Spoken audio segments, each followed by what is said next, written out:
अगर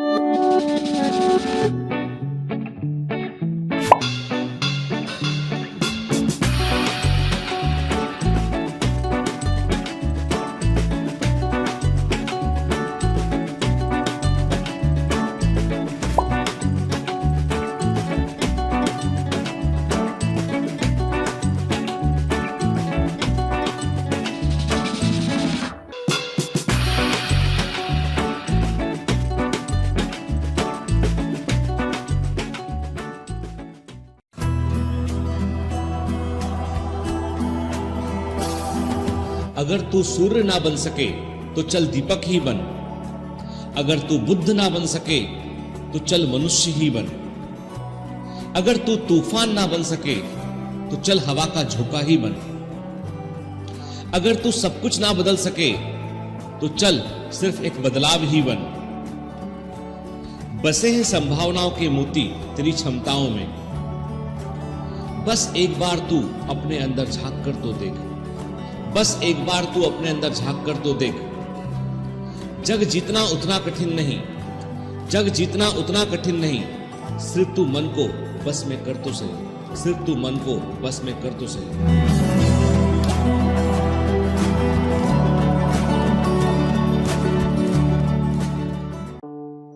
good morning to all. कैसे आप सभी लोग? आज का जो हार्ट कनेक्ट का ये एपिसोड है, ये मेरे ऑफिस से मैं इसको शूट कर रहा हूँ। तो जरूरी काम था तो मुझे ऑफिस आना पड़ा, तो मैंने कहा चलो एपिसोड मिस नहीं होना चाहिए, तो इसको हमने ऑफिस में शूट किया। हार्ट कनेक्ट है, मैंने आपसे कहा था कि आप लोग अब जो मेल भेजें उन मेल में से आप जो है वो ऐसा करें आप कि आप अपना ऑडियो अटैचमेंट लगा दें, जिससे कि मुझे आपको सुनने में आसानी हो, दूसरों को भी सुनने में आसानी हो। क्योंकि मैं लिखा हुआ कई बार पढ़ता हूं तो कुछ वर्ड ऐसे होते हैं जो मुझे कंफ्यूज कर जाते हैं। आप में से कुछ बच्चों ने जो है ऐसे मेल भेजे जिनमें उन्होंने जो है वो ऑडियो फाइल को अटैच किया, एंड इट इज अप्रिशिएबल। वाकई में बहुत अच्छा है वो। तो मैं कुछ ऑडियो फाइल वाले क्वेश्चंस लेता हूं और कुछ आपके जो है नॉर्मल जो आपने मेल भेजे उन क्वेश्चंस को मैं यहाँ पर लूंगा। ठीक है, तो पहला क्वेश्चन जो है हमारा जो है फर्स्ट जो क्वेश्चन हमसे पूछा गया है वो क्वेश्चन हमारे सामने है। चलिए हम क्वेश्चन को सुनते हैं। इसको जो फर्स्ट क्वेश्चन है, मैं फाइल को ओपन कर रहा हूं इसके।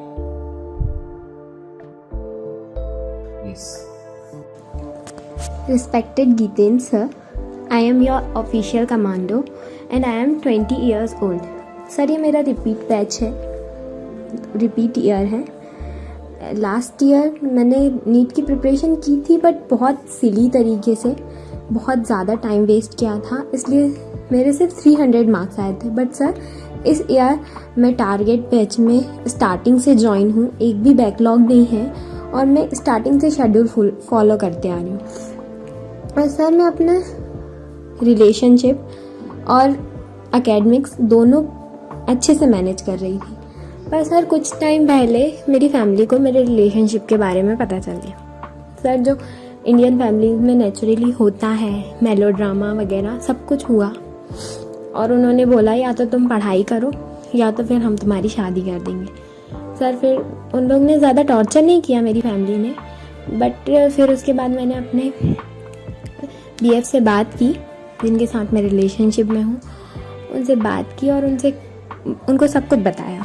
तो उन्होंने कहा कि घर वाले गलत नहीं कह रहे हैं, वो अपने पॉइंट ऑफ व्यू से सही है। जब हम डॉक्टर बन जाएंगी ये तब हम बात करेंगे, अभी अपने करियर पे फोकस करो। और सर वो अभी हैं तो कुछ बहुत बड़े नहीं हैं, वो शॉपकीपर हैं जनरल से, और ज़्यादा एज भी नहीं है उनकी भी, उनकी 22 ईयर्स एज है। सर उनका कहना ठीक है कि हम लोग अभी बात नहीं करते, फैमिली के बात मानते हैं और अलग अलग रहते हैं, बट सर और मैं उनसे कुछ भी दिन तक बात कर भी नहीं रही हूँ। बट सर मैं जब से उनसे बात नहीं कर रही हूँ, मेरा ध्यान सिर्फ वहीं जाता है, मैं अपनी पढ़ाई पे कंसंट्रेट नहीं कर पा रही हूँ, मैं बार बार मिस कर रही हूँ।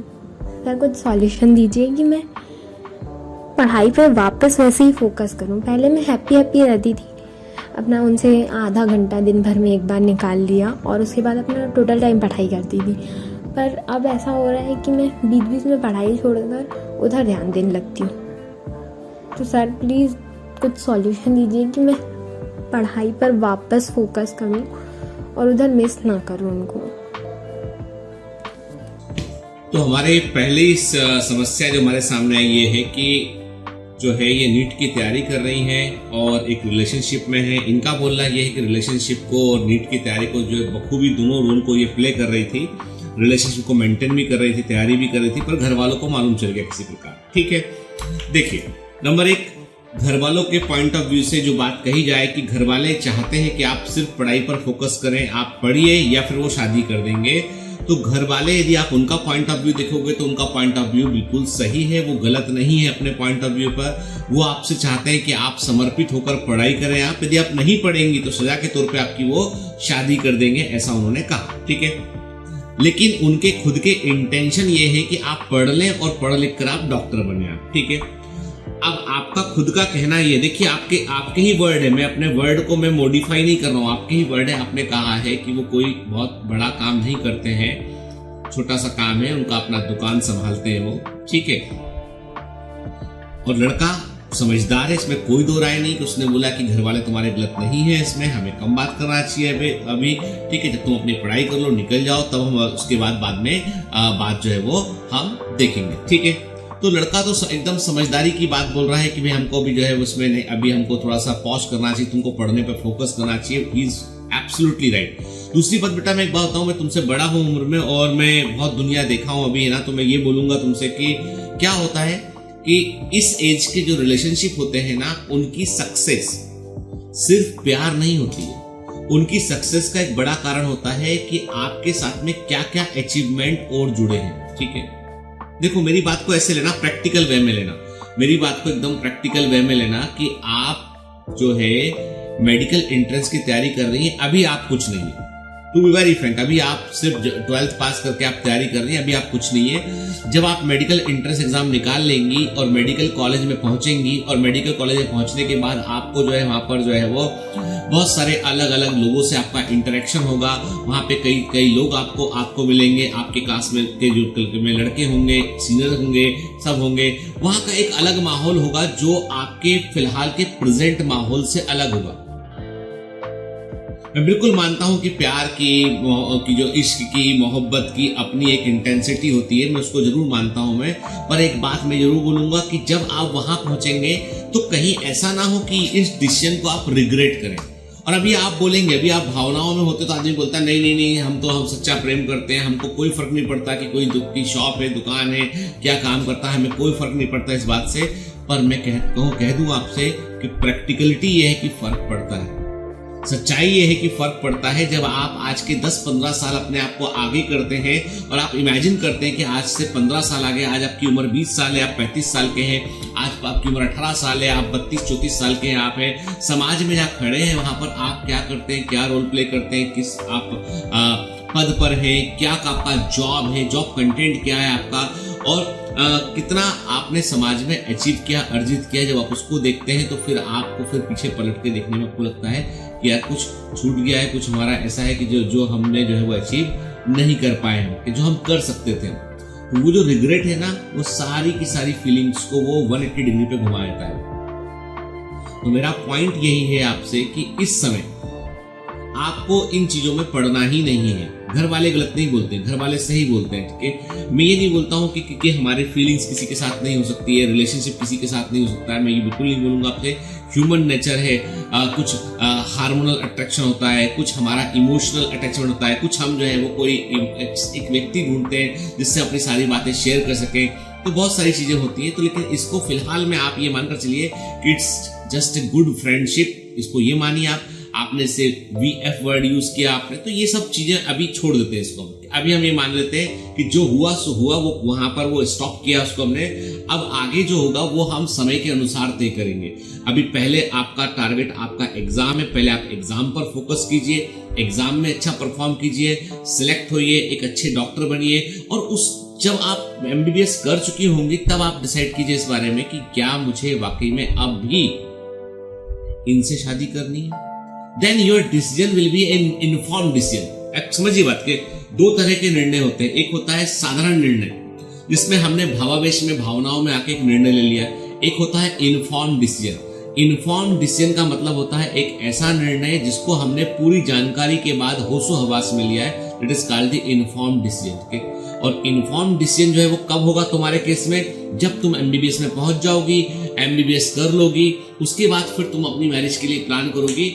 और तुमने तब कहा कि हाँ, इनकी जो भी शॉप है, जो भी ये करते हैं, उससे मुझे कोई आपत्ति नहीं है, मेरे परिवार को कोई आपत्ति नहीं है, मुझे कोई फर्क नहीं पड़ता है कि इनकी शॉप कितनी चलती है, कौन सी शॉप है, बड़ी शॉप है, छोटी शॉप है, बिजनेसमैन है, क्या है, मुझे कोई इस बात से फर्क नहीं पड़ता है। That is called the informed decision. तब तुम शादी करोगी तो वो शादी चलेगी भी, सब अच्छा रहेगा उसमें। ठीक है, फिलहाल it is an immature condition. तो मैं भी वही बोलूंगा जो घर वाले बोल रहे हैं, आप मेरे को आप नेगेटिव ना लें इसको। आप जो मैं कह रहा हूं वो आपने सलाह मांगी है तो सही सलाह दे रहा हूं आपको। अभी आप पढ़ने पर फोकस कीजिए, स्टडी से फोकस कीजिए, और आपकी जो भी रिलेशनशिप उसको वहीं स्टॉप कीजिए। इसे जस्ट एक फ्रेंडशिप का रूप दीजिए इसे, और उसके बाद इसको होल्ड कीजिए। मैं खत्म करने को नहीं बोलता, इसको मैं बोलता हूँ होल्ड कीजिए। होल्ड करने के बाद आफ्टर ए टाइम जो है आपको लगेगा कि आपने अचीव किया है। मान लीजिए, देखिए वर्स्ट केस सिनेरियो क्या है, नीट एग्जाम नहीं निकला, वर्स्ट केस सिनेरियो ये है, फिर आप कुछ तो करेंगे, जो करेंगे तब आप डिसाइड कर सकते हैं इसको। अभी लेकिन आपकी पहली प्रायोरिटी नीट का एग्जाम, ईश्वर करेगा आप अच्छा करेंगे, एग्जाम निकल जाएगा, एमबीबीएस कर लेंगे आप, और एमबीबीएस करने के बाद फिर आप डिसाइड करेंगे तो वो डिसीजन वाइज डिसीजन होगा, और तब आपको कोई रोक भी नहीं पाएगा। ठीक है, तब आप बालिग भी हो चुके होंगे, समझदार भी हो चुके होंगे, आप डिसीजन लेने की पोजीशन में होंगे। याद रखिए, निर्णय की वैल्यू नहीं है, निर्णय कौन लेता है, किस स्थिति में लेता है, उसकी वैल्यू है। कभी भी किसी निर्णय की वैल्यू नहीं है, निर्णय कौन लेता है, किस स्थिति में लेता है, उसका वैल्यू। ठीक है, चलिए, तो दूसरा क्वेश्चन हमारे पास जो है वो मेल से आया हुआ है। सर मेरी एज 23 है और ये मेरा थर्ड अटेम्प्ट है। सर मेरी कुछ मिस्टेक्स की वजह से मैंने अपना बहुत टाइम वेस्ट कर दिया, मुझे चांसेस मिले बट मैं अपने को प्रूव नहीं कर पाई। सर मेरे पे शादी का बहुत प्रेशर है, लास्ट दो साल से घर में बस शादी की बात होती है। इवन 21 एग्जाम के टाइम भी 1 वीक पहले मुझे देखने भी आए थे। सर मैं रेडी नहीं हूँ अभी शादी के लिए। आई नो मैंने मिस्टेक की है, I own my mistake sir, but मैं कैसे हैंडल करूँ इसको सर। मैं 2022 का एग्जाम की प्रिपरेशन करी, बट ये शादी की बात मुझे बहुत डिस्टर्ब करती है।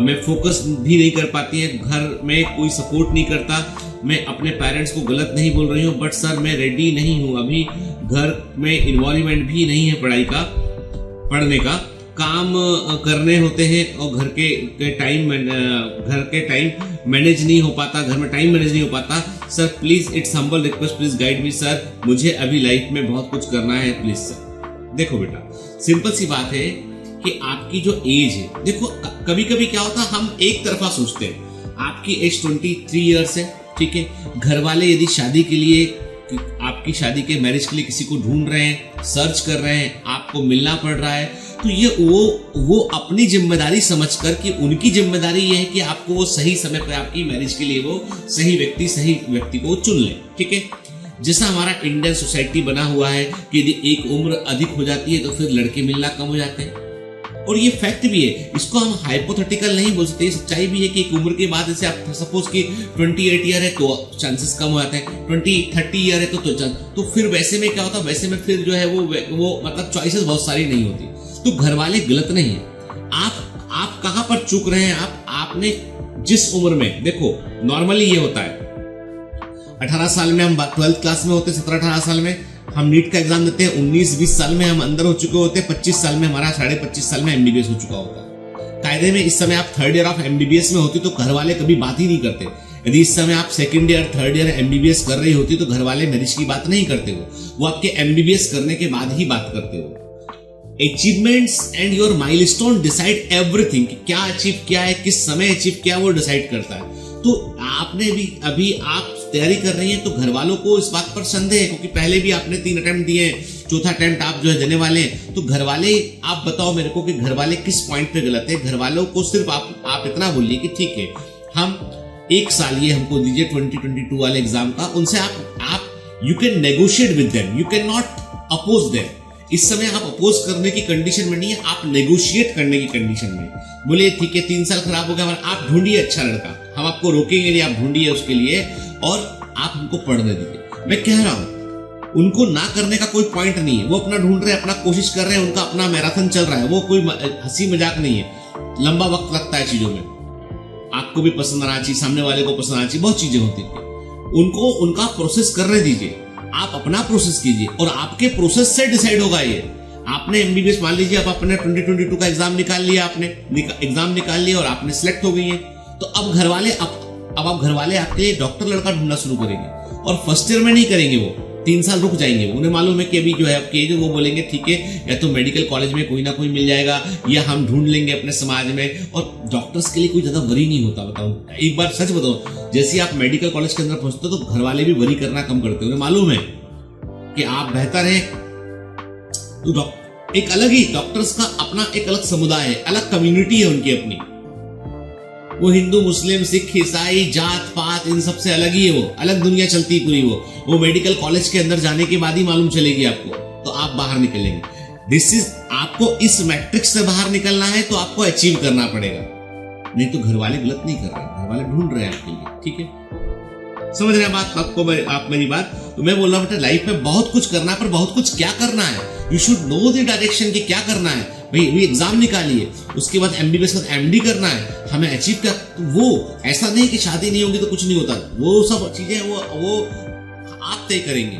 लेकिन घर वालों की अपनी रिस्पॉन्सिबिलिटी वो समझकर वो कोशिश कर रहे हैं, तो don't oppose them, negotiate with them कि मुझे इस साल पढ़ लेने दीजिए, उसके बाद हम देखेंगे। ठीक है ना, वैसे कीजिए। क्लियर? मैं हार्ट कनेक्ट में जो बातें कहता हूँ, कुछ बातें जो क्वेश्चन करने वालों को अच्छी नहीं लगती कि सर ने हमारे मन की बात नहीं की। मन की बात नहीं बोलूंगा मैं सही बात बोलूंगा, पते की बात बोलूंगा, जो आपको काम आएगी वो बोलूंगा। ठीक है, मेरे पास जो नेक्स्ट ईमेल है वो है हिमाचल प्रदेश से। Good morning sir, I am from Himachal Pradesh, I am official commando and I had do backlog till December. I have not wasted a single day since I joined Biomentors, but now a lady in my neighborhood is very annoying. She have a son which is completely on the wrong way. He just 10 to 11-year-old. He stole money. He bunk school every day. He also watches porn on mobile speaker, and this disturbs me. And the real problem is his mother. She is completely abusive. She fight all the time with everyone, even with me. जबकि मैं तो घर से बाहर ही नहीं निकलता। उसका बेटा झूठ बोलता है कि मैं उसको मारता हूँ, इसलिए वो मेरी मम्मी से भी हर टाइम लड़ती रहती है। मेरे कमरे के बाहर बहुत जोर जोर से चिल्लाती है और गालियां देती है। मैंने लैंडलॉर्ड को भी कई बार बोला उसके बारे में, पर उससे भी कोई फर्क नहीं पड़ा। सर, सुबह सुबह इस आंटी की गालियां सुन के उठना पड़ता है, पूरा दिन मूड खराब रहता है। कभी कभी लगता है कि मैं भी उसको उसकी तरह गालियां दूं उसको। कभी कभी क्राइम करने का भी मन होता है। पापा भी अभी कमरा खाली नहीं कर सकते ये यहाँ से, ड्यू टू सम रीजंस। हमारी हेल्प के लिए यहाँ कोई नहीं है। मेरा तो फिर भी ठीक है, पर वो मम्मी से को बाहर ही नहीं निकलने देती। जैसे ही बाहर निकलती है मेरी मम्मी तो गाली देना शुरू कर देती है, और फिर मेरे को लड़ाई भी करनी पड़ जाती है। कभी कभी मेरी मम्मी कभी कभी रोने भी लगती है, जिसकी वजह से ये मेरे से ये देखा नहीं जाता। बैकलॉग भी होने लगा है सर, मैं क्या करूं। एब्यूसिव नेबरहुड का होना कोई असामान्य बात नहीं है। कई सारे लोग ऐसे होते हैं जो कचरे के, देखा कभी आपने कचरे वाला ट्रक होता है, वो जो अपने पूरी म्युनिसिपल कॉर्पोरेशन का ट्रक होता है, गली मोहल्ले से जितने भी डस्टबिन होते हैं, कूड़ादान होता है, कूड़ा भर के लेके जाता है। जब वो कूड़े वाला ट्रक जाता है ना, तो आप देखना वो कूड़ा तो भर के आसपास थोड़ा कूड़ा बिखेरता हुआ चलता हो। तो ऐसे लोग जो बहुत एब्यूजिव होते हैं, लड़ाकू प्रकृति के होते हैं, वो उस कूड़े के ट्रक के समान होते हैं। आपने कभी गाड़ी चलाई सड़क पर, तो कूड़े के ट्रक के पीछे पीछे आप क्या चलते? क्या कूड़े का ट्रक जा रहा है तो क्या आप उसको फॉलो करते हैं? आप एक काम करते हैं, जब कूड़े का ट्रक निकल रहा होता है वो, तो आप अपनी गाड़ी साइड से लगाते हैं, निकल जाने दो इसको आगे यार, बाद में जाएंगे, वो कचरा गिरेगा हुआ। या आप गाड़ी को ओवरटेक करके आगे ले जाते हो, आपकी भाई आगे चले जाते हो। जैसे बराबरी से बैक टू बैक नहीं चलते आप उसमें, ठीक है ना। तो कोई भी व्यक्ति को लड़ने के लिए दो लोग चाहिए, और वो अकेला नहीं लड़ रहा है तो वो पागल है, और पागल है तो हमें उसकी चिंता क्या करना भाई। इफ समबडी इज एब्यूजिंग, अकेला ही गाली बक रहा है, बैठा हुआ अकेले ही गाली बक रहा है, अकेले इसको उसको बोल रहा है, तो वो तो पागल है। और पागल है तो उसको मानसिक हेल्प की जरूरत है, उसे मेंटल हेल्थ उसका प्रॉब्लम है उसको, तो उसके लिए हम अपना दिन क्यों खराब करें, अपना दिमाग क्यों खराब करें, हम अपने आप को क्यों डिमोटिवेट करें, अपना बैकलॉग क्यों लगाएं, अपना हम टेंशन क्यों लें, हम छोड़ देते हैं उसको। और यदि वो लड़ने के लिए उसे 2 व्यक्ति चाहिए तो वो पागल नहीं है, और दूसरा व्यक्ति कौन है, वो आप है या आपकी मम्मी है। If you are not non responsive, आप उसको अपोज ही नहीं करते, कुछ नहीं बोलते, तो सामने वाला व्यक्ति थोड़े समय के बाद में खुद ही शांत हो जाता है वो, और थोड़े समय जब आपको असर नहीं पड़ेगा तो सामने वाला व्यक्ति फिर आपको आप पर एक्शन देना ही बंद कर देगा। मैंने एक पहले कभी कहानी सुनाया था कि गौतम बुद्ध जो है उनका एक वो जब गौतम बुद्ध कहीं जाया करते थे तो वहां पे तमाम लोग उनसे मिलने आया करते थे, बुद्ध ज्ञान की बातें बताएंगे। तो जितने पंडित थे उस जमाने के जो पंडित थे, वो पंडितों का काम धंधा जो है वो बड़ा अफेक्ट होता था उनका, भाई कि लोग बाग जो है वो कर्म कांड करना बंद कर दिए, लोगों ने ये भी बंद कर दिया, वो कर दिया। लोग बोलते भाई बुद्ध बन रहे हैं, लोग बाग बुद्ध बन रहे हैं, भगवान बुद्ध की शरण में जा रहे हैं और बोल रहे हैं नहीं कोई कर्मकांड फालतू नहीं करना। तो लोग, तो एक पंडित था बहुत गुस्से में रहा करता था वो, यार बुद्ध कभी आएगा तो बताता हूँ मैं बुद्ध को कौन है ये भगवान बुद्ध ना। भगवान बुद्ध उस गांव में पहुंचे तो वो मिलने पहुंचा, उससे लाइन में बैठा रहा। जब उसका नंबर आया, आते ही साथ उसने भगवान बुद्ध पर जो है वो 200, 500, 1000 गालियां, जितने प्रकार की गालियां हो सकती थी सब बक दी उसने। भगवान बुद्ध कुछ नहीं किए, मुस्कुराते रहे। उनका जो शिष्य आनंद थे वो गुस्से में तम आ गए एकदम, वो आगे बढ़े किसी रोकू में, तो भगवान बुद्ध ने उनको हाथ देख, नहीं हिलना मत, जहाँ खड़े हुए खड़े रहो। पूरी गाली बक दी उसने, पूरी गाली बक दी उसने, ठीक है। फिर उनको वो मुस्कुराते रहे और उससे बोले, वो काफी देर हो गई है, आप भोजन करके जरूर जाइए। आनंद, गुरुजी के लिए भोजन का प्रबंध कीजिए, गुरुजी हमारे साथ भोजन करेंगे। उठ के चल दिए। अब वो पंडित को बड़ी ग्लानि हुई कि मैंने इतना गाली बका, इतना कुछ बोला, और ये बोल रहा है भोजन करके आया था। आनंद उनसे बोले कि गुरुवर भगवान बुद्ध बोले हैं आप साथ भोजन करेंगे उनके, और हमारा सौभाग्य आपकी सेवा करने का मौका मिला। अब वो सामने वाले को समझ नहीं आ रहा कि मतलब मैं क्या बोलूं। उसने कहा चलो ठीक है, ये ज्यादा नाटक करता है, ज्यादा सीधा बनने की कोशिश करता है। भोजन करने गए, वहां बैठे, वहां जाके भी शुरू। भगवान बुद्ध खाना खाते रहे, मुस्कुराते रहे, कुछ नहीं बोले।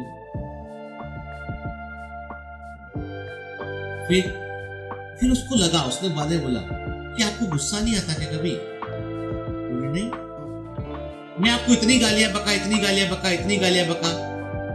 उसने कहा, भगवान बुद्ध ने बोला कि यार देखो, आप कुछ मुझे देना चाह रहे हैं और मैं कुछ लेना नहीं चाह रहा, तो वो वस्तु किसके पास रह गई? वो तुम्हारे पास ही रह गई। भाई आपने जो बोला हमने लिया नहीं, हमने ग्रहण नहीं किया उसको, और हम उस पर अपनी प्रसन्नता, तुम्हारे से हमारा द्वेष क्यों बढ़ाएं? वो तुम्हारे मन का द्वेष तुम तक सीमित रह गया हो, तो तुमने अच्छा हुआ बोल के बाहर निकाल दिया, क्योंकि अंदर विचार रहते हैं तो वो और दूषित होते हैं। विचार जो अंदर रहते हैं और दूषित होते हैं। तो बुद्ध ने ध्यान नहीं दिया। मैं तुमसे नहीं बोलता हूं तुम भगवान बुद्ध बन जाओ, मैं ये बोलता हूं तुमसे कि तुम रिएक्ट करना बंद कर दो। तुम मम्मी को बोलो कि मम्मी वो तो पागल है, खत्म हो गई बात। उसको सुना, घर में कोई यदि कोई मेंटल प्रॉब्लम हो जाए, गाली बके, तो क्या उसको घर से भगा देंगे? वो बच्चा है, उस बच्चे का भी सोचना बंद, वो क्या करता है क्या नहीं करता है जज करना बंद कर दो। उसके माता पिता भुगतेंगे उसके कर्मों को, तुमको उससे इंटरेक्ट नहीं करना। तुम अपने पढ़ाई पर फोकस करो, अपने घर पे फोकस करो, अपने परिवार पर फोकस करो, क्योंकि हमने पूरी दुनिया से हमारे हाथ में है कि हम किससे इंटरेक्ट करें, किससे इंटरेक्ट ना करें। और नेबरहुड प्रॉब्लमेटिक होते हैं कई बार। आपको सिर्फ इतना सा करना है, आपको कैसे उनसे रिएक्ट करना है। देखो, उनके एक्शन का आप पर रिएक्शन नहीं होना चाहिए, इतनी सी बात है, ठीक है। मुझे मालूम है कि तुम बड़े हो, समझदार हो, इतना अच्छा मेल तुमने लिखा है, तुम समस्या का समाधान निकाल भी लोगे। आज का लास्ट मेल हम लेंगे। Good morning sir, new year की स्टार्टिंग में ही मेरे को अच्छा नहीं लग रहा। इट्स बिकॉज सर मैं एक लड़के को लाइक करने लगी थी।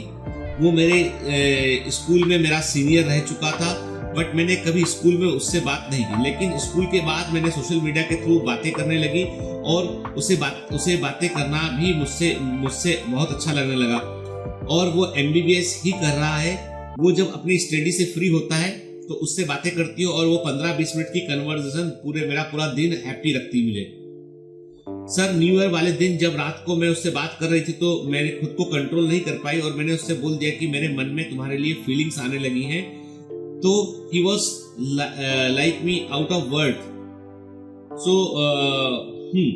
सो मैंने बोल दिया कि मेरे को बस इतना बता दो कि तुम मेरे बारे में क्या सोचते हो। देन ही सेड कि मैं इतनी जल्दी कमिटमेंट नहीं कर सकता, बिकॉज एक बार कमिटमेंट की तो मैं वापस बैक नहीं कर सकता। देन ही सेड कि अगर तुम्हारे मन में मेरे लिए फीलिंग्स आ रही है तो ये अभी इनिशियल स्टेज है और हम बात करना कम कर देंगे और तुम्हारे मन में मेरे लिए फीलिंग्स खत्म होने लगेंगी। Then I said okay. But उस नाइट पता नहीं मुझे क्या ही हो गया कि मैंने उससे बोल दिया कि आज की नाइट बस हम बातें करते हैं और कल से हम बातें कम कर देंगे। Then he said okay. और फिर शायद हमने लिमिट थोड़ी क्रॉस कर दी। उसने पिक्चर भेजने को बोला बट पिक्चर नहीं भेजी। मैंने बस जस्ट चैट पर थोड़ी लिमिट क्रॉस हो गई। फिर जब मैं सुबह उठी तो वो सब चीजें मेरे माइंड में घूमने लगी और मुझे लगने लगा कि वो जो रात को मैंने उससे बात की वो गलत थी और मुझे ऐसा नहीं करना चाहिए था। तो मैंने उससे बात करने की कोशिश की और बोला कि हमें ऐसा नहीं करना चाहिए था। देन ही सेड कि हमने डिसाइड किया था कि हम इस टॉपिक पर बात नहीं करेंगे। देन आई सेड कि जब हमें पता था तो हमें एक साथ होना ही नहीं है तो हमें उस टाइप की बातें भी नहीं करनी चाहिए थी। देन ही सेड कि प्लीज यार अब तुम मुझे रिग्रेट में मत डालो। देन आई सेड मुझे जो लगा मैंने बोल दिया। उसके बाद से he started ignoring my message. But मेरे अंदर बहुत गिल्ट आ रहा है कि मैंने ऐसा क्यों किया और गिल्ट की वजह से पूरे टाइम ये चीज मेरे माइंड में रहती है। मैंने भी गुस्से में अपने फोन से सोशल मीडिया साइट डिलीट कर दी पर फिर भी अब भी वो सब चीजें माइंड में आ रही है, मुझे गिल्टी फील करा रही है। सर आप ही बताओ कि क्या करूं, इस गिल्ट को कैसे हटाऊं। ये चीज मेरी स्टडी को अफेक्ट कर रही है। देखिए एक आपकी जनरेशन को मैं एक मैसेज देना चाहूंगा और पते की बात भी है। मैसेज ये है कि आपकी जनरेशन की सबसे बड़ी समस्या क्या है। समस्या ये है कि कमिटमेंट से डरना। आप सब कुछ दोस्ती करना चाहते हैं, बात करना चाहते हैं, सब कुछ शेयर करना चाहते हैं सामने वाले व्यक्ति से, लेकिन कोई कमिटमेंट करना नहीं चाहते। कोई कमिटमेंट करने के बाद आपको इस बात का डर है कि आप शायद से आपकी चॉइसेस बदलेंगे तो कमिटमेंट पे आप रिग्रेट करेंगे। सच्चाई यही है। और उस लड़के ने साफ साफ आपको बोल दिया है कि वो कमिटमेंट नहीं कर सकता। कोई आपको कमिटमेंट कर देगा तो फिर वापस करना मुश्किल होगा। तो मतलब यदि आप उसके पर्सपेक्टिव से देखोगे तो he is little bit genuine कि उसने बोला है कि भैया नहीं कमिटमेंट कर पाएंगे हम। और आपको फिर इस बारे में सोचना ही नहीं चाहिए। जिस रिलेशनशिप का कोई भविष्य ना हो और आप उसको देखो, मैं कहता हूँ दोस्ती बोलते तो बात समझ में आता है, आपने रिलेशनशिप वर्ड यूज किया। रिलेशनशिप में यदि कोई भविष्य नहीं है तो उस रिलेशनशिप को क्यों हम अननेसेसरी हैंग करें, क्योंकि वो आपका अच्छा नहीं करेगी, वो आपको आपके अचीवमेंट से रोक देगी। तो वो लड़का अपने पॉइंट देखो, वो अपना जो हासिल करना था एमबीबीएस कर रहा है, आपने बताया वो एमबीबीएस कर रहा है, वो अपना जो हासिल करना था वो हासिल कर रहा है उठ के, लेकिन आपको हासिल करना बाकी है।